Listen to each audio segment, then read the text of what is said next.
Excavator দিয়ে দিনরাত অবাধে চলছে পাহাড় কাটা। পাহাড়ের পাদদেশ সমতল করে সেখানে গড়ে তোলা হচ্ছে বসতি, নির্মাণ করা হচ্ছে নানা স্থাপনা। বান্দরবান জেলা শহরের পালাঘাটা, কালাঘাটা, বনরূপা, সিদ্দিকনগর, সুয়ালক, টঙ্কাবতী সহ বিভিন্ন এলাকায় দেখা মেলে এই চিত্র। এতে প্রতিনিয়তই ধ্বংস হচ্ছে পার্বত্য জেলার প্রাণ প্রকৃতি। স্থানীয়দের অভিযোগ, দিনের পর দিন প্রশাসনের চোখ ফাঁকি দিয়ে পরিবেশ অধিদপ্তর সহ সংশ্লিষ্ট সবাইকে ম্যানেজ করে সিন্ডিকেটের মাধ্যমে চলে পাহাড় কাটা। এতে বর্ষায় ঝুঁকিপূর্ণ হয়ে পড়ে পাহাড়ের পাদদেশের আশেপাশের এলাকা। নতুন করে সৃষ্টি হয় পাহাড় ধসের আশঙ্কা। প্রাণ প্রকৃতি রক্ষায় পাহাড় কাটা বন্ধের দাবি স্থানীয়দের।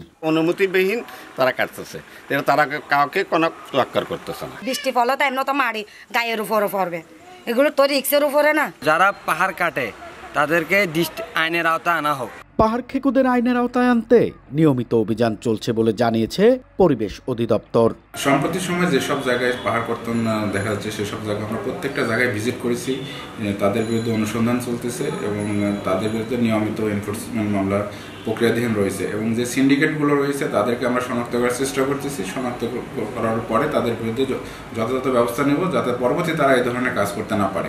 গত এক বছরে বান্দরবানে পাহাড় কাটার দায়ে জড়িতদের বিরুদ্ধে ৭৫টি মামলা করেছে পরিবেশ অধিদপ্তর। এ সময় প্রায় অর্ধ কোটি টাকা জরিমানা করা হলেও থামানো যায়নি পাহাড় কাটা। এন এ জাকির, সময় সংবাদ, বান্দরবান।